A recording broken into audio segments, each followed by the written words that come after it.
সুপ্রিয় ভিউয়ার্স, আসসালামু আলাইকুম।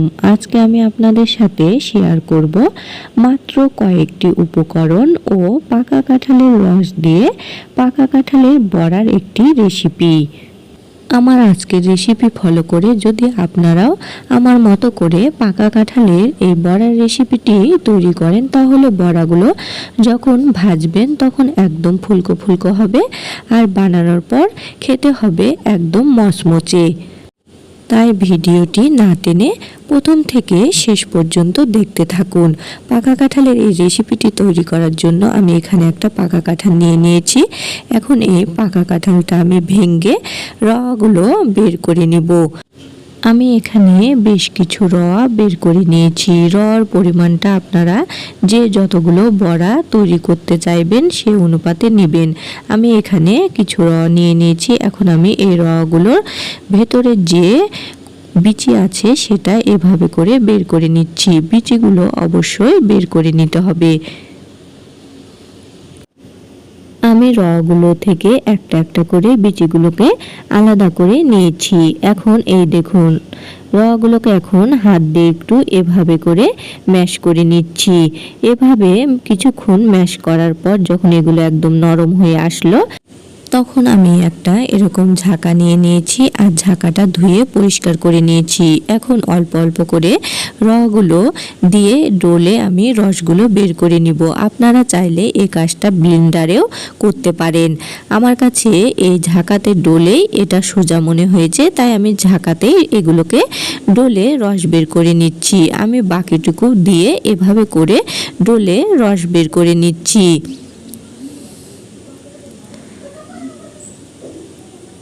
আমি কাঁঠালের রসগুলো ডোলে রস বের করে নিয়েছি। আর এই দেখুন, এতে কোনো প্রকার দানা বা গোটা ভাব নেই। এই রসে কোনো প্রকার দানা বা গোটা ভাব থাকলে এই বড়াগুলো তৈরির সময় ঝামেলা হবে। আর যদি দানা বা গোটা ভাব থাকে তাহলে একটু ছাঁকনি দিয়ে ছেঁকে নেবেন। আমার রসে কোনো প্রকার দানা বা গোটা ভাব নেই, তাই আমি ছাঁকনি দিয়ে ছেঁকে নিইনি। এখন আমি একটা বড় বোল নিয়ে নিলাম। আর এই বোলে 1 কাপ পরিমাণ চালের ময়দা, 1 কাপ পরিমাণ গমের ময়দা। এটা আমার বাজারে কিনা ময়দা। আপনাদের বাড়িতে যেটা ময়দা আছে সেটা দিয়ে তৈরি করলে হবে। 1 কাপ পরিমাণ সুজি। সুজিটা দিলে বড়াগুলো একটু মুচমুচে হয় আর খেতে ভালো লাগে। আর এখানে আমি 2 কাপ পরিমাণ চিনি দিয়ে দিলাম। চিনিটা আপনাদের পছন্দ অনুসারে দিবেন, যে যেমন মিষ্টি খেতে পছন্দ করেন সেই অনুপাতে। আর সামান্য লবণ দিয়ে দিলাম। লবণটা দিলাম এই কারণে, মিষ্টির সাথে একটু লবণ দিলে মিষ্টি জিনিসের স্বাদটা আরও বেশি ভালো হয়। আর এখন আমি সমস্ত উপকরণ নেড়েচেড়ে ভালো করে মিক্সড করে নিচ্ছি। আমি এই বড়া তৈরি করতে চালের ময়দা, গমের ময়দা আর সুজি মিশিয়েছি। আপনারা চাইলে শুধু চালের ময়দা কিংবা গমের ময়দা আর সুজি দিয়েও বানাতে পারেন, তাতে কোনো সমস্যা হবে না। এখন আমি যে কাঁঠালের রসগুলো বের করে নিয়েছিলাম সেগুলো একটু একটু করে দিয়ে ব্যাটারটা রেডি করে নিব। এখানে একবারে সবটুকু রস দেওয়া যাবে না, অল্প অল্প করে দিয়ে একটা সুন্দর ব্যাটার তৈরি করে নিতে হবে। আমি এতে কোনো প্রকার পানি ব্যবহার করব না, কাঁঠালের রস দিয়েই এই বড়াটা তৈরি করব। আপনারা চাইলে এই কাঁঠালের রস আর এতে পানিও ব্যবহার করতে পারেন, তাতে কোনো সমস্যা হবে না। আমি আগে দিয়েছিলাম আর পরে সবটুকুই রস দিয়ে দিলাম। দিয়ে এখন আমি এগুলোকে মেখে নিচ্ছি।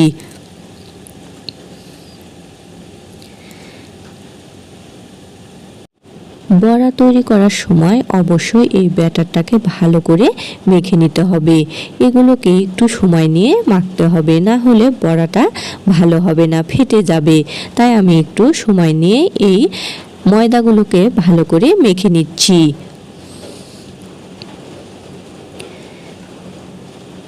আমার এখানে সবটুকুই কাঁঠালের রস লেগেছে।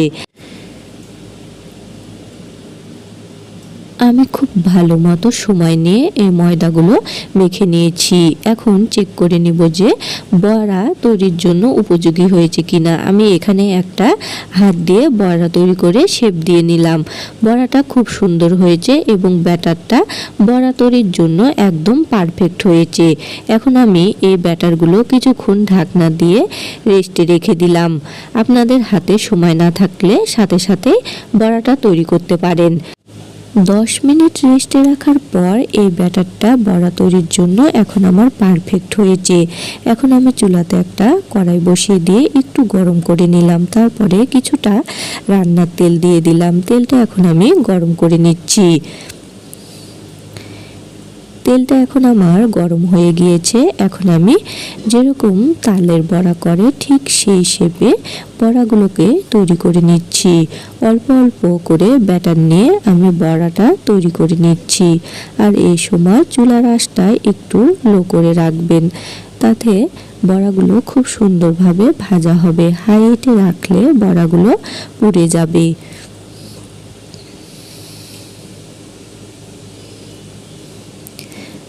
আমি সবগুলো বড়া তেলের মধ্যে দিয়ে কিছুক্ষণ অপেক্ষা করার পর যখন অপর পাশটা এরকম হালকা গোল্ডেন ব্রাউন করে ভাজা হলো, তখন বড়াগুলো এখন আমি উল্টিয়ে দিচ্ছি। আমি সবগুলো বড়া উল্টিয়ে দিয়েছি। এখন আমি আরও কিছুক্ষণ অপেক্ষা করব।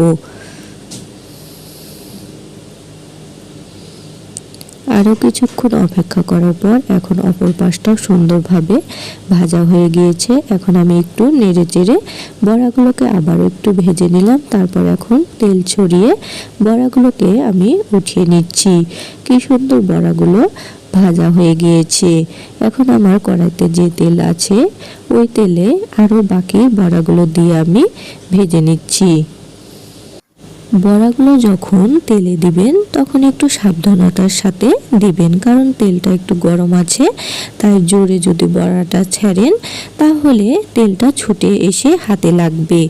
এই দেখুন সবগুলো বড়া আমি একে একে দিয়ে দিচ্ছি। আর আগে যেভাবে বড়াগুলো ভেজে নিলাম ঠিক একই নিয়মে ওইভাবে করে আমি বড়াগুলো ভেজে নিচ্ছি।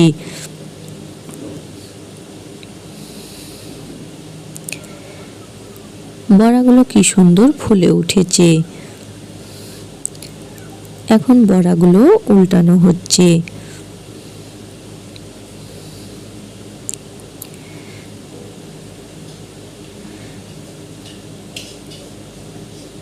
আমি বড়াগুলো ভেজে উঠিয়ে নিয়েছি।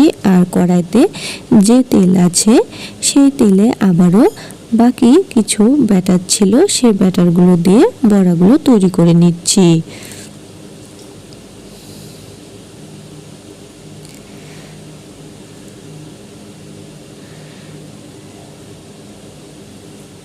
যখন অপর পাশটা এরকম বড়া দেওয়ার পর হালকা গোল্ডেন ব্রাউন হবে তখন বড়াগুলোকে উল্টিয়ে দিতে হবে। আর এই দেখুন বড়াগুলো এভাবে উল্টিয়ে পাল্টিয়ে উল্টানোর পর এভাবে করে ভেজে নিতে হবে। তাতে বড়াগুলো খুব সুন্দরভাবে ফুলে যাবে আর ভাজাটাও সুন্দর হবে।